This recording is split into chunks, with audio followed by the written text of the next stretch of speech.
और आइए शुरुआत करते हैं। 19वें स्वतंत्रता दिवस के मौके पर लाल किले की प्राचीर से प्रधानमंत्री नरेंद्र मोदी ने पाकिस्तान को आड़े हाथों लेते हुए पाकिस्तान को एक बार फिर उसकी हरकतों को लेकर कड़ा संदेश दिया। परमाणु धमकी समेत तमाम अहम मुद्दों को लेकर प्रधानमंत्री ने कहा कि पाकिस्तान अगर आतंकवाद का रास्ता नहीं छोड़ता है तो उसे और बुरे नतीजे भुगतने पड़ सकते हैं। इसके अलावा सेमीकंडक्टर के क्षेत्र में इशारों ही इशारों में चीन और अमेरिका को भी कड़ा संदेश दिया। असंतोष, अराजकता और अस्थिरता के भंवर में फंसे पाकिस्तान को लाल किले की प्राचीर से दिया गया संदेश एक चेतावनी है। उनके हुक्मरानों को जो न सिर्फ भारत के खिलाफ बार बार जहर उगलता है बल्कि आतंक के चोट से कई बार लहूलुहान करने की कोशिश करता है। 79वें स्वतंत्रता दिवस के मौके पर प्रधानमंत्री ने एक बार फिर पाकिस्तान को स्पष्ट संदेश दिया। पीएम मोदी ने कहा कि पाकिस्तान अगर आतंकवाद का रास्ता नहीं छोड़ता है तो उसे और बुरे नतीजे भुगतने पड़ सकते हैं। पहलगाम हमले के बाद भारतीय सेना की सूझबूझ और शौर्य की तारीफ करते हुए पीएम ने आतंकी ठिकानों को ध्वस्त करने को एक मिसाल करार दिया। ऑपरेशन सिंदूर के वीर सैनिकों को नमन करते हुए पीएम मोदी ने कहा कि आतंकियों और उसे शह देने वालों को अब अलग अलग नहीं देखा जाएगा। हमने हमारे सेना को खुली छूट दे दी। रणनीति वो तय करे, लक्ष्य वो तय करे, समय भी वो चुने और हमारी सेना ने वो करके दिखाया जो कई दशकों तक कभी हुआ नहीं था।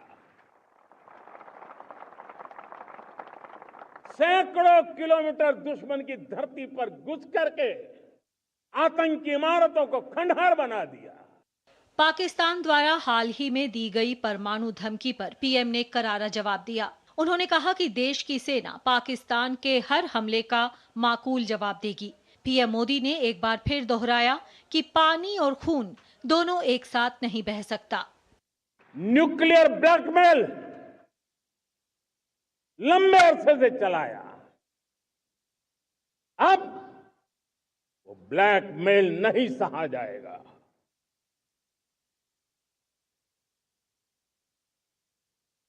आगे भी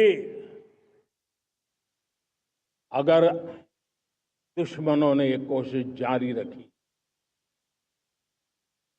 हमारी सेना तय करेगी। भारत ने तय कर लिया है, खून और पानी एक साथ नहीं बहेंगे। दुनिया को संदेश देते हुए पीएम मोदी ने देश के वैज्ञानिकों, इंजीनियरों और युवाओं को तकनीक के क्षेत्र में रिसर्च और डेवलपमेंट के लिए आगे आने का आह्वान किया। सेमीकंडक्टर के क्षेत्र में बिना नाम लिए चीन और अमेरिका को भी कड़ा संदेश दिया।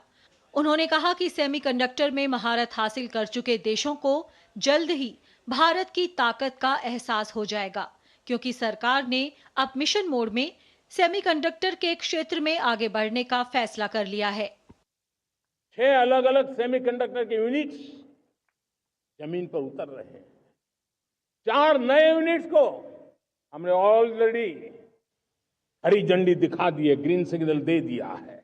इसी वर्ष के अंत तक भारत की बनी हुई, भारत में बनी हुई, भारत के लोगों द्वारा बनी हुई मेड इन इंडिया चिप्स बाजार में आ जाएगी। लाल किले की प्राचीर से पीएम मोदी ने टैरिफ का बिना नाम लिए भारत का पक्ष रख दिया।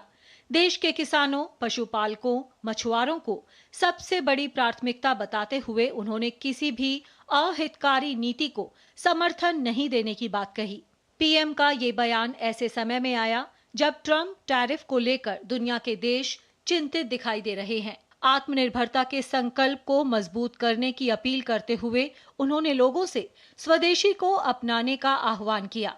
इसके अलावा अपने संबोधन में पीएम मोदी ने डीप वाटर एक्सप्लोरेशन मिशन, ऊर्जा के क्षेत्र में आत्मनिर्भरता सहित क्रिटिकल मिनरल्स के क्षेत्र में भारत के आगे बढ़ने का जिक्र कर दुनिया के सामने देश के भविष्य का रोड मैप प्रस्तुत किया, जो आने वाले दिनों में विकसित भारत की राह को आसान बनाएगा।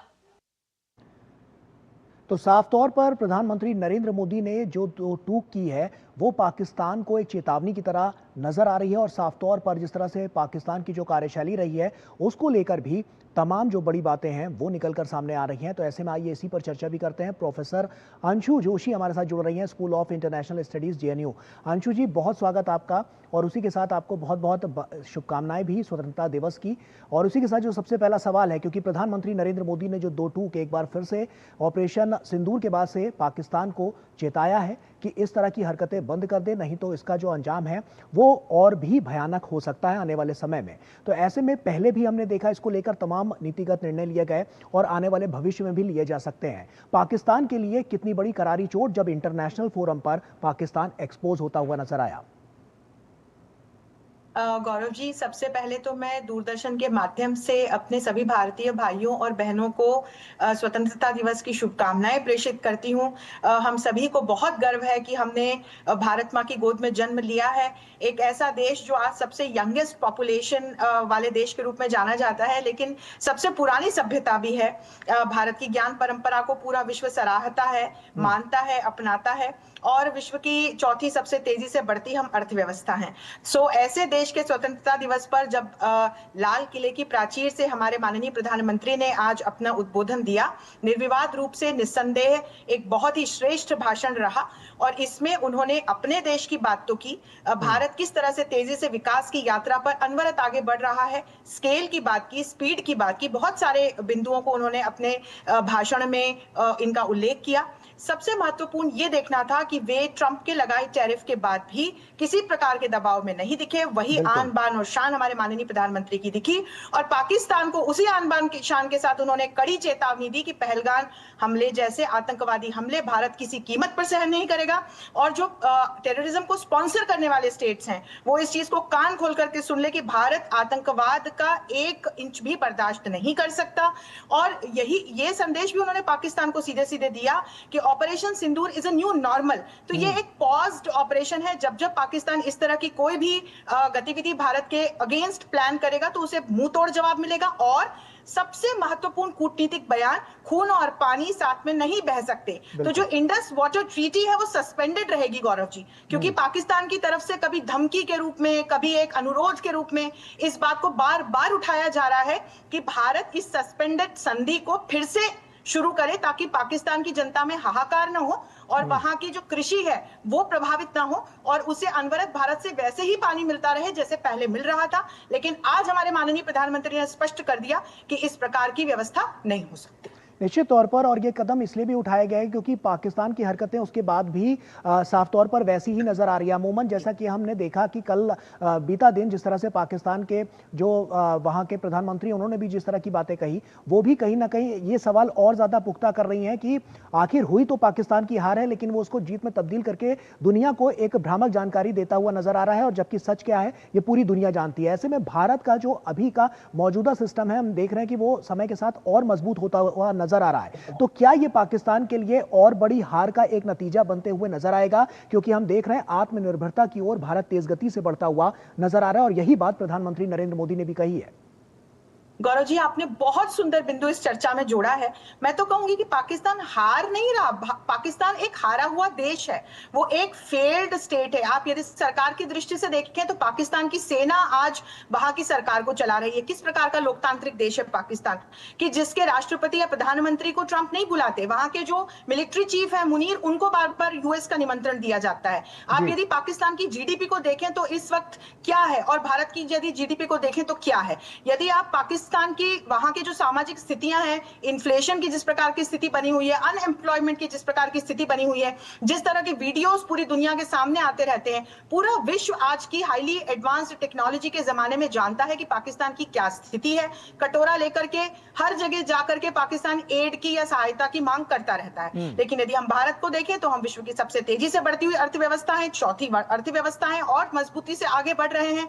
आज हमारे माननीय प्रधानमंत्री ने बात की कि हम कैसे अब चिप मैन्युफैक्चरिंग मैन्युफैक्चरिंग के क्षेत्र में, सेमीकंडक्टर इंडस्ट्री में भी अपने पांव तेजी से जमा रहे हैं। हमने 4 नए यूनिट्स को हरी झंडी दी है, चाहे डिफेंस का क्षेत्र हो, चाहे कृषि का क्षेत्र हो, चाहे आप यूपीआई का डिजिटलाइजेशन का क्षेत्र देखें। भारत के यूपीआई को किस तरह से पूरे विश्व ने मान्यता दी है कि वीजा भी आज भारत के यूपीआई के सामने कमजोर नजर आता है। बहुत बड़ी सफलताएं हैं भारत की, आप किसी भी क्षेत्र में जाकर के देख लें। और इसके बाद फिर जब हम देखते हैं तो हम नवीकरणीय ऊर्जा को, हम क्लीन एंड ग्रीन एनर्जी को भी साथ साथ बढ़ावा दे रहे हैं, हम सौर ऊर्जा को बढ़ावा दे रहे हैं। हमने बायोफ्यूल अलायंस को के प्रणेता के रूप में हम आगे आए हैं। और इसके साथ फिर हमारे माननीय प्रधानमंत्री ये भी कहते हैं कि हम तेजी से विकास कर रहे हैं, लेकिन किसानों के, हमारे जो दुग्ध उत्पादक हैं, हमारे जो मछुआरे भाई बहन हैं, उनके जो हित हैं उनको कहीं साइडलाइन करते हुए इस प्रकार का विकास नहीं होगा। तो ये एक इनडायरेक्टली ट्रंप को भी संदेश है कहीं ना कहीं कि भारत अपने रास्ते पर बहुत अच्छे से आगे बढ़ रहा है। और जो चीन जैसे देश हैं या अमेरिका है या पाकिस्तान है, कोई भी देश यदि नकारात्मक तरीके से भारत को रोकने का प्रयास करता है तो भारत नहीं रुकेगा। उन्होंने कहा यही समय है, सही समय है। तो किस प्रकार से, जिस तरह की चुनौतियां हैं उसके बीच में भी अवसर खोज के हमको आगे बढ़ना है, आज हमारे माननीय प्रधानमंत्री ने उसका संदेश दिया है। निश्चित तौर पर अंशु जी, और इसमें एक बिंदु और भी जोड़ने वाला इसलिए भी है क्योंकि हमने जब सेमीकंडक्टर की, जब प्रधानमंत्री नरेंद्र मोदी ने बात की तो उन्होंने नाम नहीं लिया देशों का, चाहे वो बात अमेरिका की हो या चाइना की हो, लेकिन वो साफ तौर पर समझ में आ रहा था कि वो किस ओर इशारा करते हुए नजर आ रहा है। आत्मनिर्भरता की ओर जब भारत बढ़ता है तो ऐसे देशों के लिए कितना बड़ा झटका है, क्योंकि हम देख रहे हैं कि पावर जो है वो भारत के पास बढ़ती हुई नजर आ रही है, बड़ा मार्केट सेट करता हुआ नजर आ रहा है। तमाम ऐसे इंटरनेशनल फोरम पर देश हैं जो लगातार भारत में निवेश करते हुए नजर आ रहे हैं। ये सब तमाम पहलू जो हैं, क्या वो भारत को एक नई ऊर्जा, नई शक्ति और नया बल दे रहे हैं जिससे आने वाले समय में इन देशों से भारत आगे निकल पाएगा?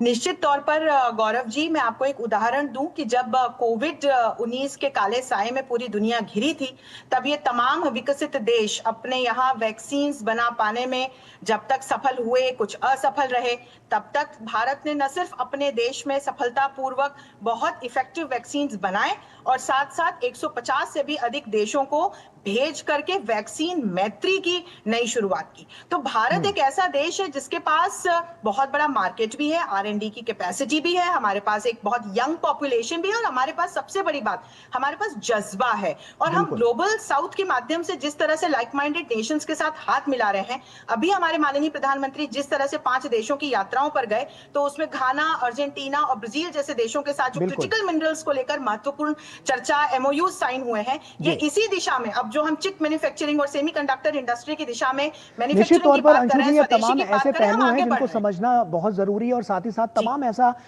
तमाम जो क्षेत्र हैं उन पर भी नजर प्रधानमंत्री नरेंद्र मोदी की लगी और हमने देखा है कि हर एक सेक्टर लगातार प्रगतिशील भारत को और ज्यादा प्रगति देता हुआ नजर आ रहा है और तेज गति देता हुआ नजर आ रहा है, जिससे जो तमाम जो अलग अलग जो रिजल्ट्स हैं वो निकलकर सामने आ रहे हैं और जिससे भारत जो है वो विश्व गुरु बनने की कड़ी में और तेज गति से आगे बढ़ता हुआ नजर आ रहा है। अंशु जी, आप बने रहिए हमारे साथ क्योंकि वक्त यहाँ पर एक छोटे से ब्रेक का हो गया है। ब्रेक के उस पार जब लौटेंगे तो कुछ अलग रंग भी दिखाएंगे कि किस तरह से स्वतंत्रता दिवस पूरे विश्व में मनाया जा रहा है और इसके अलावा एक और अहम विषय है रूस यूक्रेन को लेकर, उस पर भी जब लौटेंगे तो चर्चा करेंगे। लेकिन एक छोटे से ब्रेक के लिए यहाँ पर रुक रहे हैं, जल्द हाजिर होते हैं।